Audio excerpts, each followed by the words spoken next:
a pretty good place, you know, like,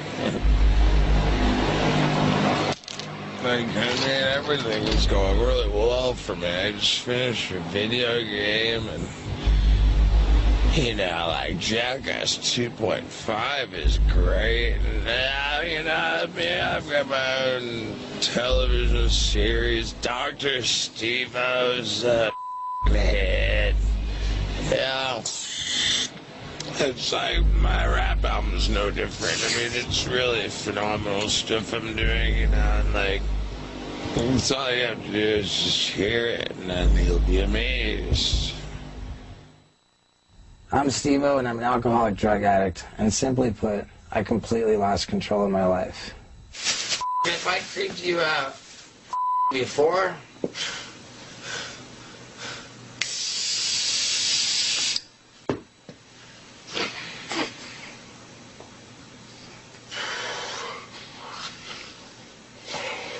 Oh my God. I gotta go. Drugs and alcohol turned me into an absolute douchebag, a complete monster, and I had cameras rolling just about the whole time, all the way to rock bottom. So here it is, an incredibly difficult process of showing the world how bad my drug and alcohol addiction got. Even he feels bad for me.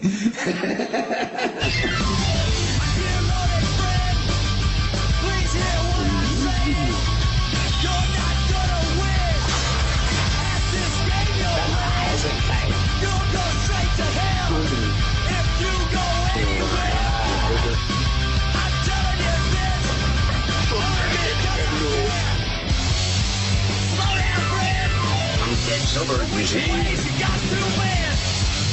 Hit the brakes, my friend. You're headed for a dead end. It's awesome. I love it.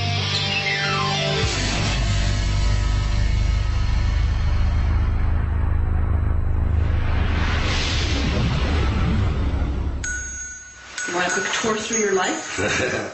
Kinda. Steve was born in England to an American father and a Canadian mother. The family historian, my sister Cindy. That is one of the first pictures we've got of Steve. Oh, that was the tooth that you lost entirely too soon. This is my first try at walking. You slipped on a stair and smacked your tooth. You the boozer at age 2. Sticking breadsticks up your nose and grabbing somebody's beverage. Just slugging down the booze. I grew up with alcoholism in my family, and I guess I was 12 years old the first time I really vomited from drinking too much alcohol, which I stole from my parents. Steve got into the family wine and liquor cabinet, and I wrote it off to an isolated experience. I mean, who doesn't experiment with their parents' liquor cabinet? You see the facts long before you accept the reality, and I guess many parents have developed the art of self-deception. I got my first skateboard in 1985 when I was 11 years old.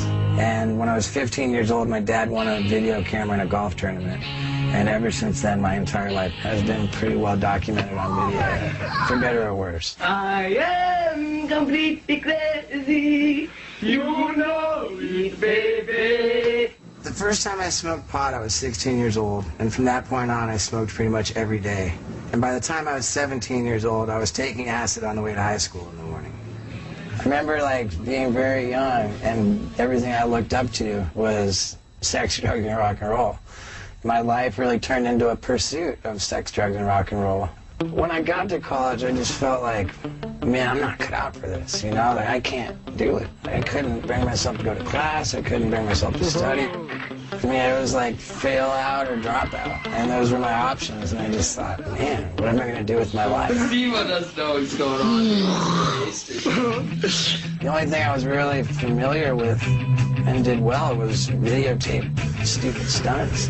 I thought, okay, this is it. I'm going to be the craziest guy in the world. It's going to be great. I'm going to be a stuntman. I'll never forget when Steve told us that he wanted to be a stuntman. Why in the world would anybody want to do that? I wanted the shortest distance between me and the sex, drugs, and rock and roll lifestyle. Like, it was either going to become successful at what I was doing as a video camera, or I was going to die trying to make it successful.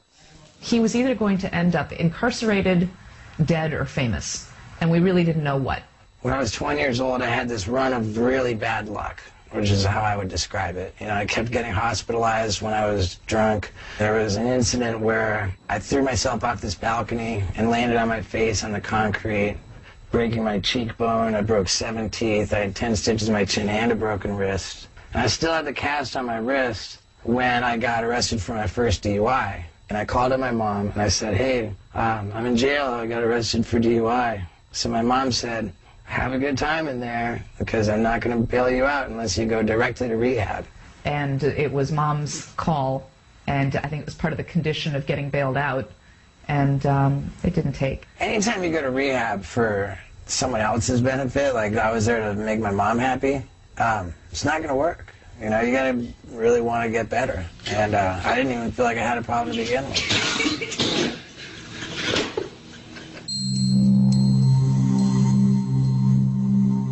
From the point when I bailed out of University of Miami, I was homeless for 3 years and in high gear filming stunts with my video camera.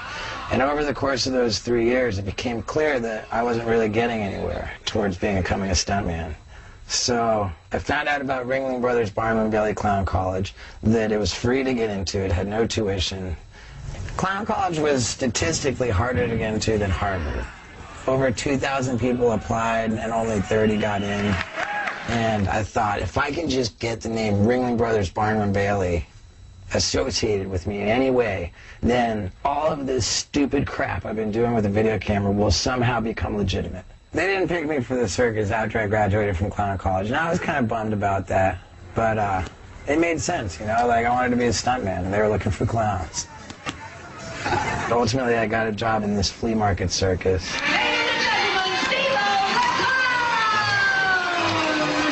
The flea market circus that I worked in would do 2 shows on Friday, 3 shows on Saturday, and 3 shows on Sunday. And typically I would do cocaine through all of them without sleeping a wink. I was a cocaine-addicted clown in a flea market circus. My last time performing professionally as a circus clown was the day that I puked up the goldfish for MTV. I want to swallow this goldfish and puke him into the bowl. I first met Steve-O when I was making Big Brother Skateboarding magazine, and he would just send me photos and footage all the time of him just doing just the most outrageous stunts. So when we started Jackass, Steve-O was one of the first people I called. I just knew he would be perfect for the show. As soon as my goldfish trick played on MTV once, I became recognizable the next day. 2 minutes of FaceTime, which changed my life forever. Once Jackass hit the air, it was instantaneous. I mean, it was just this weird instant hit. So I packed up my car and I headed off to California. Am I comfortable with my popularity? Yeah. I don't understand. Can you handle it? I don't understand it at all. It's like, dude, aren't you the guy who stuck his face in elephant? What a dumb reason for people to think I'm cool. Hi, I'm Steve-O, and this is the cricket helmet. Certainly after I got to California, most of the filming that I did for Jackass was always with no sleep and still going from like a day or 2. It would be Steve-O awake for 4 days straight, just going for it on anything that he could find. And then he would literally crash for like 48 hours. It's just a banana. And then he would just wake up and go back for more. All right, ladies and gentlemen, this is the Tequila Stuntman. I knew it. Throw it down, throw it down, throw it down, throw it down.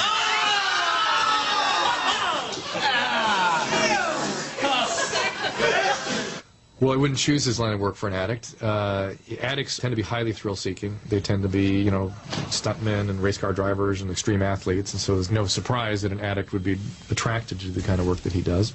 Slowly but surely, I seem to be becoming a macho